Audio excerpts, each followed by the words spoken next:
Hey guys, Wyvern's here and welcome back to the side series Wyvern Mythos, where we take video game creatures and compare them to their real world counterparts, or at least their mythology counterparts.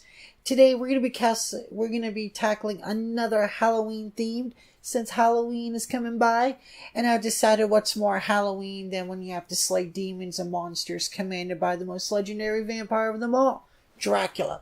So we're gonna be tackling the Golem from Castlevania. Of course, we're going to be talking about all the renditions of the Golem, since they're pretty basic and tend to follow the same rules. So, before we begin, we need to know what a Golem is and what the name means. So, now a Golem is actually a construct, a creature made out of both natural and magical matter. In other words, a Golem is a creature made out of either clay, rock, stone, usually something earth-made, and given life by magical means. Now, Golem is actually Hebrew, and in Hebrew translates to shapeless man or unfinished substance. Now, with this, what are the powers of a Golem? Golems are usually slow-minded. They're not really good up in the head, but they're physically empowered, almost enough to lift boulders and crush buildings with their bare hands. They usually are very docile creatures that use their strength to better serve their creators.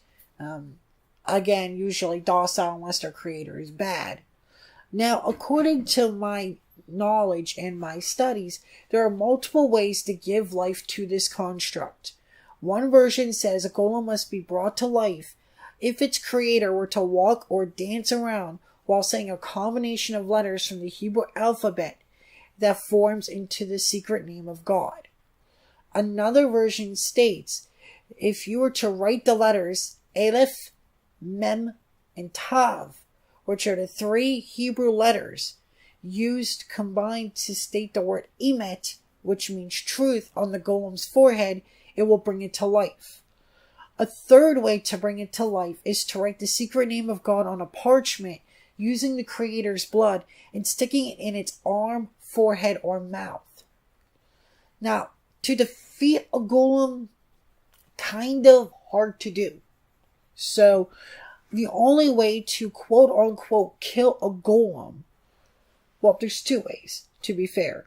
One way is for the golem's creator to walk in the opposite direction, saying and making the order of the three letters Aleph, Mem, and Tav backwards. So, yeah, that's kind of weird. However, the second version I found is if you were to erase the letter Aleph, you are left with Mem and Tav, which means met, which translates to death in Hebrew. Now, in my studies, however, there are a couple warnings into having a golem. The first warning is to never give the golem the ability to speak.